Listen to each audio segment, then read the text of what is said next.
प्यारे बच्चों, सुप्रभात। ऑनलाइन क्लास में आप सभी का स्वागत है।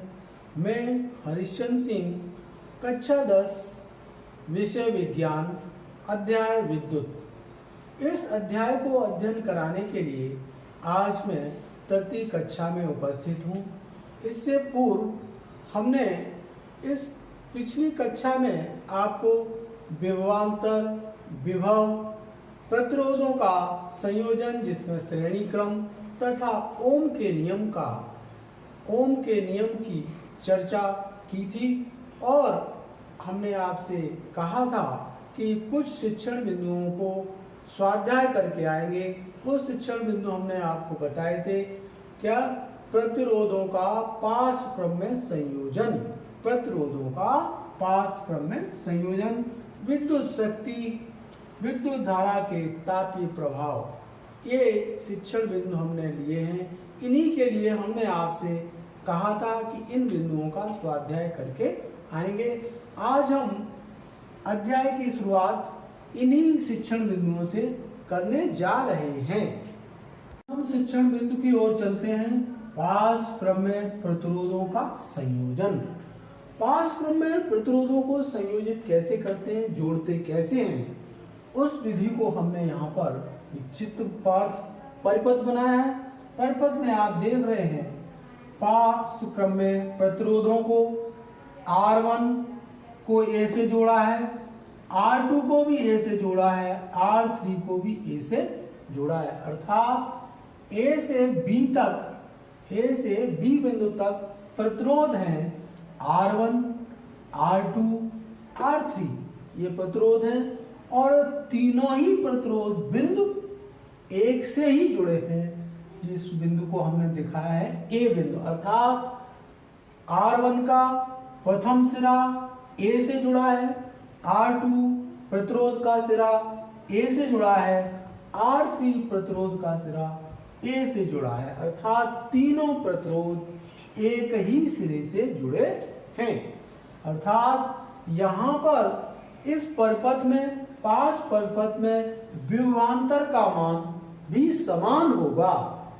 चाहे R1 हो, चाहे R2 हो, चाहे R3 हो, तीनों में विभवांतर का मान समान होगा।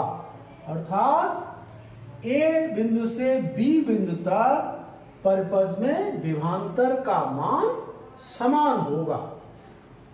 बैटरी से जब धारा प्रवाहित होती है तो बैटरी से धारा प्रवाहित होती I। जब A बिंदु पर I धारा पहुंचती है तो I धारा A बिंदु से तीन भागों में विभाजित हो रही है। R1 में धारा का मान I1, R2 में धारा का मान I2, R3 में धारा का मान I3 प्राप्त होता है। इस प्रकार से आगे R1, R2, R3 के बिंदु B पर पहुंचते पहुंचते धारा का मान पुनः I प्राप्त हो जाता है। इस प्रकार से A से B तक धारा बढ़ जाती है, किंतु B बिंदु पर धारा का मान I हो जाता है। तो यहाँ पर देखें कुल धारा कितनी होगी, I = I1 plus I2 plus I3, ये धारा के मान हो जाते हैं। ये समीकरण नंबर हम A मान लें। इस समीकरण को मान लिया हमने। धारा का मान I = इसमें I1, ये I2, इसमें I3, धारा का मान इस प्रकार। विभवांतर A से B तक विभवांतर कितना होगा, विभवांतर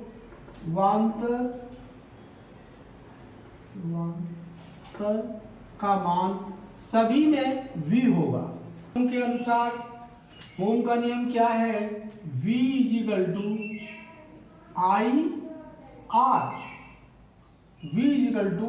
IR।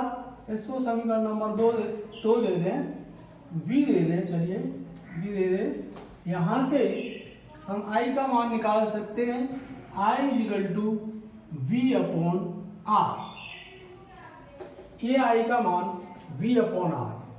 अब I1 is equal to V1 V upon R1, I2 V upon R2, I3 V upon R3। ये मान हमने I के प्राप्त कर लिए हैं यहां से। अब I के मान समीकरण A में रखने पर, I के मान समीकरण A में रखने पर, A में रखें I is equal to V upon R1 plus V upon R2 plus V upon R3। अब देखिए I is equal to V upon R है, ये समीकरण से, समीकरण नंबर C से I is equal to, I का मान समीकरण इसमें रखेंगे तो यहां होगा V upon R is equal to, यहां कॉमन होगा V, 1 upon R1 plus 1 upon R2 plus 1 upon R3। V से V कैंसिल हो जाएगा, फॉर्मूला जनरल फॉर्मूला निकल के आएगा, यहां लिख देते हैं 1 upon R is equal to 1 upon R1 plus 1 upon R2 plus 1 upon R3। ये पास क्रम का प्रतिरोधों के संयोजन का फॉर्मूला प्राप्त होता है। इस प्रकार से पास क्रम के विभवांतर, विद्युत धारा और इनके बीच संबंधों को स्थापित करने का यह सूत्र है। 1/R बराबर 1/R1 plus 1/R2 plus 1/R3। यहाँ पर प्रतिरोध का जो मात्रक होता है वो प्रतिरोध का मात्रक ओम होता है। क्या होता है? ओम। इसलिए इस परिपथ में सपोज कर लें कि यहाँ पर R1 का मान 2 है, 2 ओम है, R2 का मान 3 ओम है, R3 का मान 4 ओम है, तो तुल्य प्रतिरोध कितना होगा? इस तरह से प्रश्न भी पूछे जाते हैं। तो देखिए कैसे निकालते हैं। 1/R बराबर 1/2 प्लस 1/3 प्लस 1/4। तुल्य प्रतिरोध निकालेंगे तो यहाँ पे इक्वल टू एलसीएम ले लें। एलसीएम होगा आपका कितना होगा? एलसीएम 12 ले लें, 12 ले लें। 6 plus 4 plus 3 is equal to 13/12। R is equal to, R की वैल्यू निकालेंगे, R इज इक्वल टू क्या होगा? 12/13 ओम। ये इसका प्रतिरोध होगा। यदि इस तरह से R1 का मान 2, R2 का मान 3, R3 का मान 4 हो तो पास क्रम में यदि प्रतिरोध जुड़े होंगे तो उनका प्रतिरोध कितना आएगा? इतना प्राप्त होता है। इस प्रकार से सूत्र का निगमन, प्रतिरोधों का संयोजन पास क्रम में आता है। 2 की ओर चलते हैं। विद्युत शक्ति, इलेक्ट्रिक पावर किसे कहते हैं? इलेक्ट्रिक पावर किसी विद्युत परिपथ में विद्युत ऊर्जा के व्यय होने की दर को विद्युत शक्ति कहते हैं। व्यय ऊर्जा होने की दर को विद्युत शक्ति कहते हैं। दूसरी हमने परिभाषा दी है, ऊर्जा के उपमुक्त होने की दर को शक्ति कहते हैं। उपमुक्त अर्थात कहने का अर्थ है कुछ ऊर्जा उपयोग में लाई जाती है, कुछ ऊर्जा उपयोग में नहीं लाई जाती है, उसे उपभोक्त ऊर्जा के रूप में व्यय कर देते हैं, शक्ति कहते हैं। यदि किसी परिपथ में t सेकंड में W जूल ऊर्जा व्यय हो, t सेकंड में कितने जूल? W जूल ऊर्जा व्यय हो तो शक्ति कितनी होगी? P बराबर W/T। ये हमने समीकरण नंबर 1 दे दिया है। 1 P बराबर W/T ये ऊर्जा व्यय होगी। यदि किसी परिपथ में V विभवांतर हो आई एम्पियर की धारा प्रवाहित की जाए और कितने समय तक, टी समय तक धारा प्रवाहित की जाए, तो जो कार्य होगा W बराबर V इंटू आई इंटू टी, VIT जूल कार्य होगा। अब प्रथम समीकरण नंबर इसको B दे दें। प्रथम समीकरण में W का मान रख दें, तो W का मान रखने से P = W/T, W का मान है VIT, यहाँ पे T से कैंसिल हो जाता है, P पावर VI, पावर का मात्रक होता है वाट, मात्रक क्या होता है, वाट होता है। P VI, यहाँ पर ओम के नियम का पालन करें तो हम देखें V IR, V की जगह IR मान लगाते हैं, IR into I I² R, ये सूत्र प्राप्त होता है, I² R,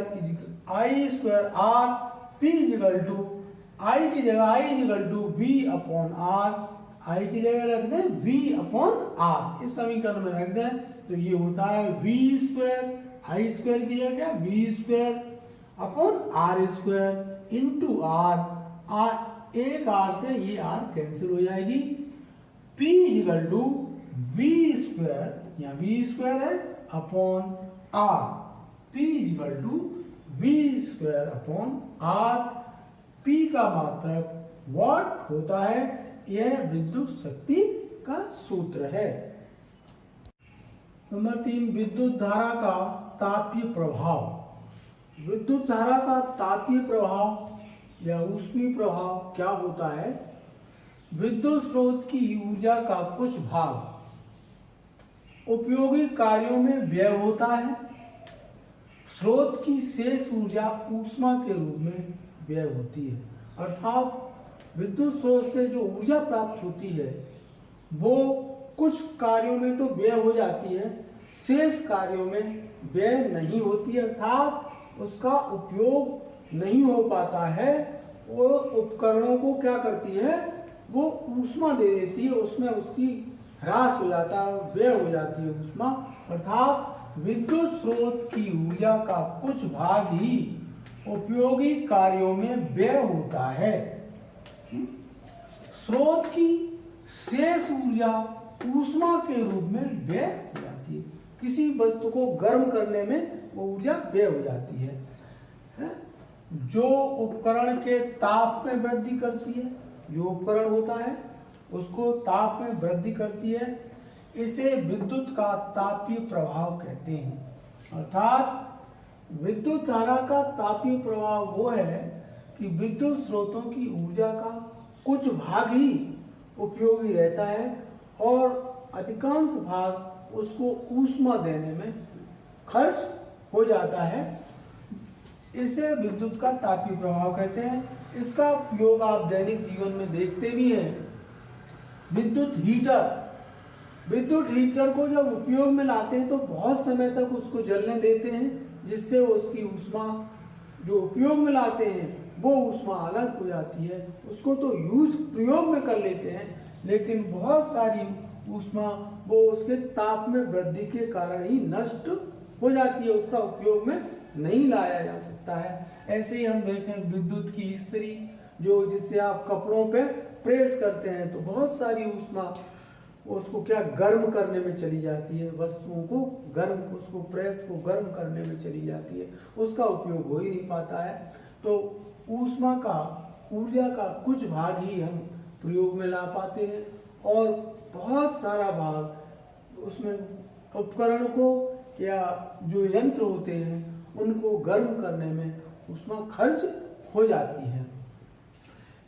किसी प्रतिरोध में उपभोग की गई विद्युत ऊर्जा, किसी भी प्रतिरोध में उपभोग में की गई विद्युत ऊर्जा W बराबर VIT, यहाँ पर V विभवांतर है, I धारा है, T समय, अर्थात किसी परपथ विभवांतर को I धारा के अनुसार T समय तक प्रवाहित किया जाता है तो W कार बराबर VIT, समीकरण नंबर 1 दे दिया है। अब ओम के नियम के अनुसार, ओम के नियम से, ओम के नियम से क्या होगा, V is equal to IR, V is equal to IR इस समीकरण में रख दें। तो यहाँ समीकरण में जैसे रखते हैं W इजिकल टू V की जगह IR इंटू IT, तो यहाँ I डबल होगा I स्क्वायर RT। अब कार्य यहाँ पे है, ऊर्जा ऊष्मा के रूप में होती है। ऊर्जा कैसी होती है, ऊष्मा के रूप में होती है, तापीय ऊष्मा के रूप में होती है।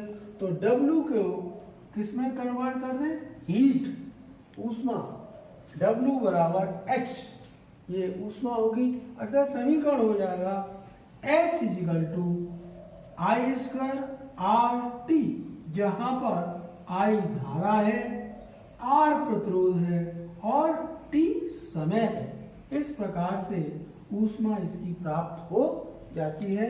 अतः विद्युत धारा का तापीय प्रभाव के अंतर्गत ऊष्मा is equal to I square RT, इससे ऊष्मा का मान ज्ञात कर लेते हैं। यह विद्युत शक्ति का सूत्र है। विद्युत धारा के तापीय प्रभाव के व्यवहारिक उदाहरण क्या है, तापीय प्रभाव का व्यवहारिक उदाहरण क्या है। इसका व्यवहारिक उदाहरण में हमने विद्युत बल्ब लिया है। विद्युत बल्ब आप देख रहे हैं, हमने विद्युत बल्ब को जो बनाया है। विद्युत बल्ब में एक तापीय तंतु होता है, तापीय तंतु होता है, जिससे जब ताप विद्युत धारा प्रवाहित करते हैं तो ये क्या होता है, ये फिलामेंट होता है, तंतु जिसे कहते हैं। इसका गलनांक उच्च होता है और विद्युत धारा प्रवाहित करने पर यह प्रकाश उत्पन्न करता है। अर्थात यह प्रकाश उत्पन्न करने की विधि तापीय प्रभाव के कारण होती है और इसके अंदर नाइट्रोजन और आर्गन आदि गैसें भरी होती हैं। ये क्या क्यों होती हैं, इसके तंतु को सुरक्षित करता है, मजबूत करता है, तंतु की सुरक्षा करता है ये आर्गन और नाइट्रोजन गैस। अर्थात जब ये जलता है विद्युत का बल्ब तो इससे ऊष्मीय प्रभाव, तापीय प्रभाव का प्रभाव कुछ भाग ऊष्मा उत्पन्न करने में चला जाता है। अर्थात यह गर्म होता है धीरे धीरे, तो कुछ भाग ऊष्मा उत्पन्न करने में चला जाता है और कुछ भाग प्रकाश विकिरण के द्वारा हमें दिखाई पड़ता है। इस प्रकार से विद्युत धारा के तापीय प्रभाव में विद्युत बल्ब का हम दैनिक जीवन में उदाहरण के रूप में देख सकते हैं। फिलामेंट जब तंतु जो है गर्म होता है और गर्म होने से क्या करता है, प्रकाश उत्पन्न करता है। यह कुछ भाग जो होता है वो ऊष्मा के रूप में चला जाता है जो, और कुछ भाग प्रकाश के रूप में प्राप्त होता है, कुछ भाग दिखाई देता है प्रकाश के रूप में, कुछ ऊष्मा इसकी अदृश्य के रूप में हमें दिखाई नहीं देती है, वो भी ऊष्मीय ताप है। दूसरा उदाहरण है विद्युत फ्यूज। विद्युत फ्यूज क्या होता है, घरों में अन्य स्थानों पर भी इसका उपयोग किया जाता है। जब यह किसका बना होता है, किसी धातु अथवा मिश्र धातु का एक टुकड़ा होता है, छोटा सा टुकड़ा होता है। यह किसका बना होता है, एल्यूमिनियम का बना होता है। एल्यूमिनियम का भी हो सकता है, कॉपर का भी हो सकता है, आयरन का भी हो सकता है और लेड, ये इन धातुओं का ये बना हो सकता है का विद्युत फ्यूज। यह किसी परिपथ में किस क्रम में, श्रेणी क्रम में जोड़ा जाता है, सीधा सीधा श्रेणी क्रम में जोड़ा जाता है। इसमें अधिकतम मान की, इसकी क्या करता है, जब इसमें अधिकतम मान की धारा प्रवाहित हो जाती है तो ये अपने आप पिघल जाता है। अधिकतम मान की धारा प्रवाहित होने पर यह फ्यूज पिघल जाता है। पिघल जाएगा तो क्या हो जाएगा, टूट जाएगा। जब ये पिघल जाता है तो कारखानों की, घर की, अन्य स्थानों की जहां पर भी ये लगा है उसके परिपथ में विद्युत धारा का प्रवाह रुक जाता है, विद्युत धारा नहीं रहती है। तो क्या है, फ्यूज हो जाए और परिपथ टूट जाता है। परिपथ जब ये वहां से जुड़ा होता है तो परिपथ में जब टूट जाएगा तो विद्युत धारा आगे की ओर जाएगी नहीं, तो परिपथ टूट जाएगा। इसे विद्युत रोधी पदार्थ में रखा जाता है। विद्युत रोधी पदार्थ कौन से होते हैं? पोर्सिलिन, चीनी मिट्टी का भी कभी कभी टुकड़ा होता है, उसके अंदर भी इस तार को लगा देते हैं। मुख्यतः पोर्सिलिन के अंदर इसको रखा जाता है। तो फ्यूज तार, विद्युत फ्यूज क्या समझिए, विद्युत किसी धातु अथवा मिश्र धातु, एल्यूमिनियम मिश्र धातु माने दो या दो से अधिक धातुएं जो होती हैं वो मिश्र धातु दो धातुओं से मिलकर बनती है, तो उनसे बना होता है। और यह किसी परिपथ में श्रेणी क्रम में जुड़ता है। और क्या था, इसमें अधिक धारा जब प्रवाहित होती है तो परिपथ में धारा बहना बंद हो जाती है, क्योंकि ये पिघल के धारा का सिस्टम, परिपथ में जो धारा का सिस्टम बहने का है वो खत्म हो जाता है। हमने इस चित्र में इस तरह से बनाया है। ये मान लीजिए धारा आ रही है, यहाँ पे फ्यूज तार लगा है, और जैसे इसमें धारा तेजी के साथ प्रवाह करेगी तो ये अपने आप क्या होगा, अपने आप इस तरह से पिघल जाएगा, ये टूट जाएगा। और जैसे ही पिघल जाएगा तो परिपथ में विद्युत धारा जो इधर से इधर को जा रही थी, तो विद्युत का बल्ब जल रहा था, वो जलना क्या हो जाएगा, बंद हो जाएगा। ये विद्युत फ्यूज का अर्थ है, इसको लगाना चाहिए। हमारे आज का है 3 प्रतिरोध क्रम से R1, R2, R3 जिनका मान R1 का मान 2 में, R2 का मान 3 में, R3 का मान 4 में, पास क्रम में तुल्य प्रतिरोध ज्ञात करना है। हमने आपको पास क्रम का फॉर्मूला बताया था, सूत्र निगम कराया है। 1/R बराबर 1/R1 plus 1/R2 plus 1/R3 को मानों को रखकर इनको हल करेंगे। प्रश्न नंबर 2, विद्युत शक्ति किसे कहते हैं? परिभाषा हमने आपको लिखाई है, परिभाषा को याद करके इसको लिखेंगे। प्रश्न नंबर 3, विद्युत धारा का तापीय प्रभाव, विद्युत धारा का ताप के ऊपर क्या प्रभाव पड़ता है उसको हमने आपको अच्छी प्रकार से समझाया है, आपने ध्यान दिया होगा। और उसके व्यवहारिक उदाहरण क्या हैं? व्यवहारिक उदाहरण में विद्युत बल्ब और हमने कुछ एक और बताया था, ये आपके व्यवहारिक उदाहरण हैं।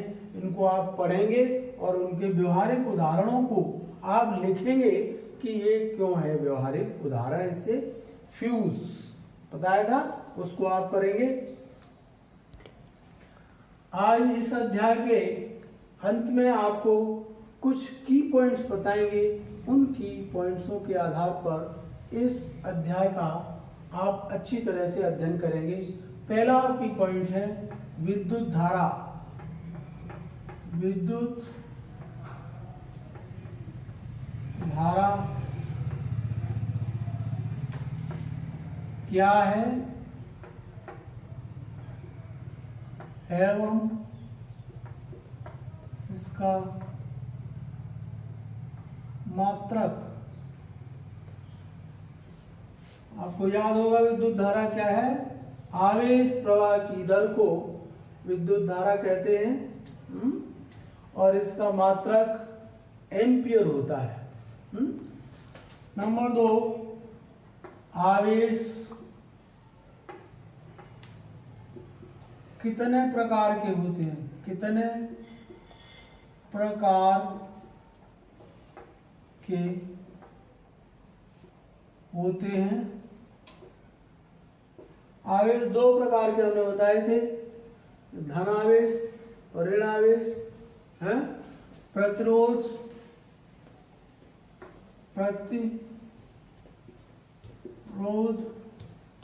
प्रतिरोध को R के द्वारा प्रदर्शित करते हैं, इसका इंग्लिश में नाम है रेजिस्टेंस है। प्रतिरोध की परिभाषा को याद करेंगे। नंबर 4, विद्युत विभव एवं विभवांतर परिभाषाएं हमने आपको बताई है। विद्युत विभवांतर। अगला 5वां है प्रतिरोधों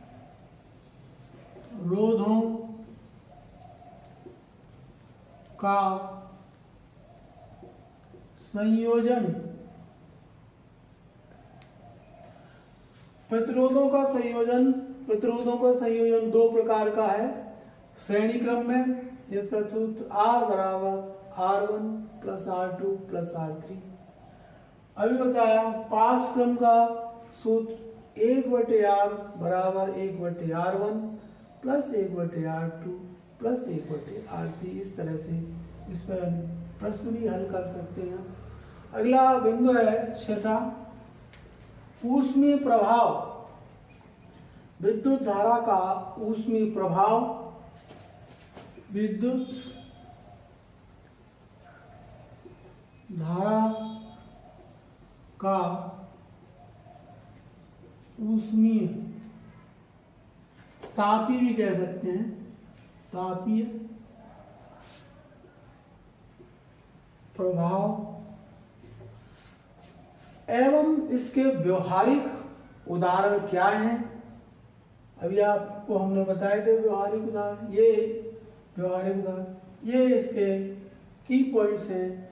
आशा है कि आप इनको की पॉइंट्स के आधार पर इस अध्याय को समझे होंगे और इनको याद करेंगे। मेरी पूरी आशा है ग्रह कार्ड दिया है उसको अच्छी प्रकार से करेंगे। आशा करता हूँ आपको यह अध्याय अच्छी तरह से समझ में आया होगा। धन्यवाद।